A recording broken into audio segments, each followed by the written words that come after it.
यह कहानी star plus के पॉपुलर शो झनक की है, जिसमें इन दिनों एक बहुत बड़ा ट्विस्ट देखने को मिल रहा है। शो में दर्शकों को इमोशन, ड्रामा और रिश्तों के संघर्ष की एक गहरी झलक मिलती है। कहानी का ताजा मोड़ यह है कि ऋषि आखिरकार झनक के सामने अपने प्यार का इजहार करता है। ऋषि झनक से साफ शब्दों में कहता है कि वह उससे बहुत प्यार करता है और हर हाल में उसका साथ देगा। वह उसे भरोसा दिलाता है कि चाहे कोई भी परिस्थिति आए, वह हमेशा उसके साथ खड़ा रहेगा और उसके लिए लड़ेगा। यह सुनकर झनक मुस्कुराती है और बहुत ही आत्मविश्वास के साथ कहती है कि उसे खुद के लिए लड़ना आना चाहिए और उसे अपनी पढ़ाई और भविष्य पर ध्यान देना है।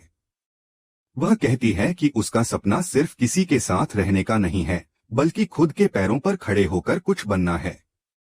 इस बीच अर्शी और अनिरुद्ध झनक के घर में रहने की व्यवस्था को लेकर चिंतित नजर आते हैं। अनिरुद्ध अपने परिवार को समझाने की कोशिश करता है कि भले ही झनक उसके पिता की बेटी नहीं है, लेकिन वह उसे घर में रखने के लिए तैयार है क्योंकि वह एक नेक इंसान है और उसे आगे बढ़ने का अधिकार है। लेकिन अर्शी और परिवार के कुछ सदस्य झनक की मौजूदगी पर सवाल उठाते हैं और कहते हैं कि उसका रहना इस घर की गरिमा के खिलाफ है। ऐसे में अनिरुद्ध मजबूती से झनक का पक्ष लेता है और कहता है कि अगर झनक इस घर में रहती है तो वह ऋषि और झनक दोनों का साथ देगा। ऋषि का यह फैसला पूरे परिवार को चौंका देता है, क्योंकि यह एक स्पष्ट संकेत होता है कि वह झनक के साथ अपने रिश्ते को लेकर गंभीर है। ऋषि झनक से कहता है कि अगर वह परीक्षा तक इस घर में रहना चाहती है तो उसे पढ़ाई के लिए एक बेहतर माहौल और जगह मिलनी चाहिए। इस बात को लेकर घर में बहस छिड़ जाती है और कई सदस्य भावुक हो जाते हैं। अदिति और तनुश्री जैसे सदस्य झनक की वापसी से बेहद नाखुश नजर आते हैं और तंज कसते हैं। अदिति झनक को अपमानित करने की कोशिश करती है, लेकिन पुतुल उसका समर्थन करती है और घर वालों को चेतावनी देती है कि झनक के साथ दुर्व्यवहार न किया जाए। इसी दौरान जेठू, जो घर के सबसे बड़े और समझदार सदस्य हैं, झनक का साथ देते हैं और ऐलान करते हैं कि घर में कौन रहेगा और कौन नहीं, यह फैसला सिर्फ वही लेंगे। उन्होंने यह भी स्पष्ट किया कि अब झनक की जिम्मेदारी उनकी है। अदिति इस फैसले से चिढ़ जाती है और कहती है कि अगर ऐसा ही चलता रहा तो वह घर छोड़ देगी। लेकिन जेठू उसे समझाते हैं कि वह इस घर की लक्ष्मी है और कहीं जाने की जरूरत नहीं है। एक दिन जब झनक अपनी पढ़ाई के कारण सुबह के काम में देर कर देती है तो बड़ों माँ उसे ताना मारती हैं। इस पर पुतुल साफ कहती है कि झनक को जबरन काम पर नहीं लगाया जा सकता और उसकी पढ़ाई ज्यादा जरूरी है। ऋषि की माँ भी इस मुद्दे पर नाराजगी जताती हैं और कहती हैं कि झनक सिर्फ मुफ्त की रोटियां तोड़ रही है। इस तरह झनक को घर में हर दिन तानों, अपमान और विरोध का सामना करना पड़ता है, लेकिन वह साहस और धैर्य से हर परिस्थिति का सामना करती है। हर दिन झनक के आत्मसम्मान, उसके शिक्षा के अधिकार और उसके अस्तित्व पर सवाल उठाए जाते हैं, लेकिन झनक कभी हार नहीं मानती। वह पूरे आत्मविश्वास और लगन से आगे बढ़ती है। अंत में जब ऋषि सभी के सामने झनक के लिए अपने प्यार का इजहार करता है तो घर में एक बार फिर हलचल मच जाती है। उसने सबके सामने कहा कि वह झनक से प्यार करता है और हर परिस्थिति में उसका साथ देगा। अदिति और अर्शी इस बात को स्वीकार नहीं कर पाती और झनक के प्रति अपनी नाराजगी जाहिर करती हैं। ऋषि अपने प्यार को लेकर अडिग रहता है और कहता है कि वह झनक की रक्षा करेगा, चाहे कुछ भी हो। इस बीच झनक को बार बार घर में नौकरानी की तरह ट्रीट किया जाता है, उसे ताने मारे जाते हैं और उसका आत्मसम्मान बार बार आहत होता है। लेकिन वह कभी हार नहीं मानती और अपने आत्मसम्मान और शिक्षा के अधिकार के लिए डटी रहती है। वह सिर्फ अपने लिए नहीं, बल्कि उन सभी लड़कियों के लिए लड़ रही है जो शिक्षा और सम्मान के लिए संघर्ष करती हैं। झनक की यह कहानी एक लड़की की हिम्मत, आत्मबल और दृढ़ संकल्प की कहानी है, जो अपने हक के लिए परिवार की परंपराओं और सोच को चुनौती देती है। यह कहानी दिखाती है कि कैसे एक लड़की अपने आत्मसम्मान के लिए पूरे परिवार से लड़ सकती है, बिना डरे, बिना झुके। शिक्षा, समानता और आत्मनिर्भरता की लड़ाई को दर्शाने वाला यह शो दर्शकों को सोचने पर मजबूर कर देता है।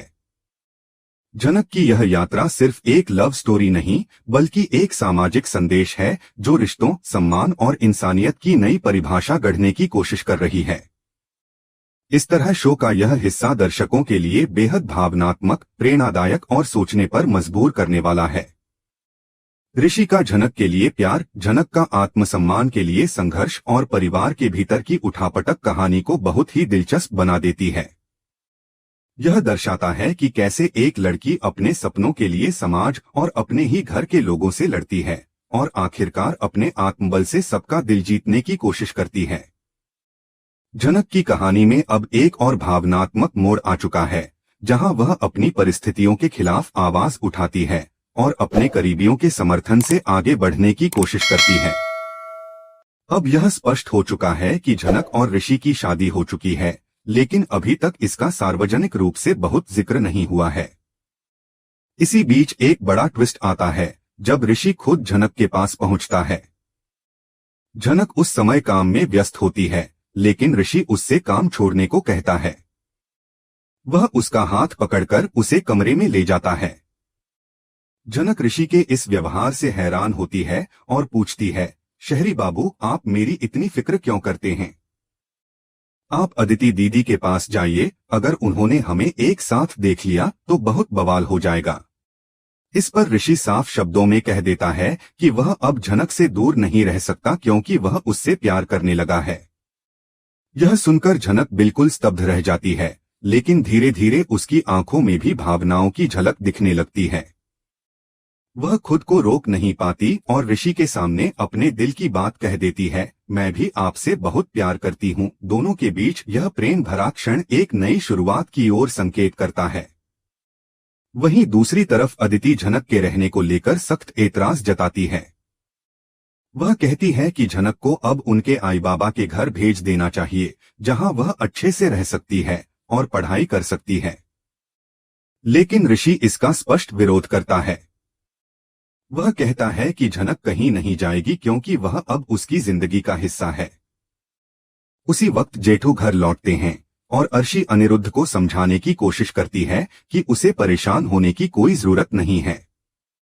वह कहती है कि अगर जनक को मेडिकल की पढ़ाई करनी है तो वह उसकी मदद करेगी और उसे अपनी देखरेख में रखेगी। परिवार में बातचीत के दौरान यह भी दिखाया जाता है कि अर्शी कहती है कि जनक को आउट हाउस में रखा जाना चाहिए ताकि उसे घर की गरिमा में कोई दिक्कत न हो। यह सुनकर जेठू गुस्सा हो जाते हैं और कहते हैं कि जनक आउट हाउस में क्यों रहेगी, वह इस घर की जिम्मेदारी है और सम्मानपूर्वक घर के भीतर रहेगी। ऋषि भी इसका समर्थन करते हुए कहता है कि जब इस घर में इतने लोग आराम से रह सकते हैं तो जनक क्यों नहीं। यह सुनकर अदिति और अधिक नाराज हो जाती है। वह ऋषि से कहती है, तुम ही ने कहा था कि इसके पास रहने की जगह नहीं है, इसलिए तुमने इसे यहाँ रखा था। अब जब मेरी माँ और बाबा इसके लिए जगह दे रहे हैं तो यह वहाँ क्यों नहीं जा सकती? उसे अच्छी सुविधाएं मिलेंगी, अच्छे से पढ़ सकेगी। फिर तुम उसे क्यों रोक रहे हो ऋषि? लेकिन ऋषि अब जनक को अपने से अलग नहीं करना चाहता। वह जान चुका है कि जनक से उसे सच्चा प्यार हो चुका है और उसे खोना अब उसके लिए मुमकिन नहीं है। एक और अहम सीन में जनक बिना दरवाजा खटखटाए एक कमरे में चली जाती है, जहां ऋषि और अदिति साथ सो रहे होते हैं। यह देखकर जनक चौंक जाती है और उसके हाथ से पानी का गिलास और जग गिर जाते हैं। आवाज सुनकर अदिति जाग जाती है और गुस्से में जनक पर बरस पड़ती है। वह कहती है, तुम्हें तमीज नहीं है, किसी के कमरे में आने से पहले दरवाजा नॉक करना चाहिए। जनक सफाई देती है कि वह कुछ देने आई थी, जानबूझकर कुछ नहीं किया। लेकिन अदिति उसे गलत नजरों से देखती है और कहती है, तुम जैसी लड़कियां जानबूझकर ऐसा करती हैं, ताक झांक करती हैं। तुम यहाँ कोई चीज देने नहीं बल्कि झांकने आई थी। जनक यह सब सुनकर आहत हो जाती है, लेकिन खुद को संभालते हुए कहती है कि उसका ऐसा कोई इरादा नहीं था। इस पूरे घटनाक्रम के बाद घर का माहौल और अधिक तनावपूर्ण हो जाता है। एक ओर ऋषि और जनक एक दूसरे के प्रति अपने प्यार को लेकर साफ हो चुके हैं, वहीं दूसरी ओर परिवार के कुछ सदस्य इस रिश्ते को स्वीकार करने के लिए बिल्कुल तैयार नहीं हैं। घर के लोग, खासकर अदिति, जनक की उपस्थिति से असहज महसूस करते हैं और बार बार उसके आत्मसम्मान को ठेस पहुंचाने की कोशिश करते हैं। लेकिन जनक हर बार अपनी दृढ़ता और हिम्मत से इन सबका सामना करती है। घर के एक हिस्से में यह भी देखा जाता है कि सभी सदस्य बैठे होते हैं और एक गंभीर चर्चा होती है। माहौल बेहद शांत और खौफनाक हो जाता है, जैसे कोई बड़ा फैसला होने वाला हो। इन सब के बीच जनक अपनी मां नूतन की यादों में खो जाती है। वह जब अदिति को अपने मां बाबा से मिलते देखती है तो उसकी आंखें भर आती हैं, क्योंकि उसकी मां अब इस दुनिया में नहीं है। उसे यह एहसास होता है कि चाहे वह कितनी भी कोशिश कर ले, इस घर में उसे उस अपनापन और स्वीकृति की जगह अब भी नहीं मिली है जो किसी लड़की को एक परिवार में मिलनी चाहिए। जनक का संघर्ष केवल घर की चार दीवारों तक सीमित नहीं है, बल्कि यह उसकी खुद की पहचान, आत्मसम्मान और शिक्षा के अधिकार की लड़ाई है। वह हर रोज अपने लिए एक नई चुनौती पाती है, लेकिन हार नहीं मानती। ऋषि का समर्थन उसे ताकत देता है, लेकिन जनक जानती है कि असली लड़ाई उसे खुद लड़नी है। उसकी यह यात्रा, जिसमें वह अपने हक और सम्मान के लिए डटी हुई है, केवल एक लड़की की कहानी नहीं है, बल्कि यह समाज की उस सोच पर सवाल उठाती है जो आज भी एक लड़की के सपनों और आत्मसम्मान को हल्के में लेती है।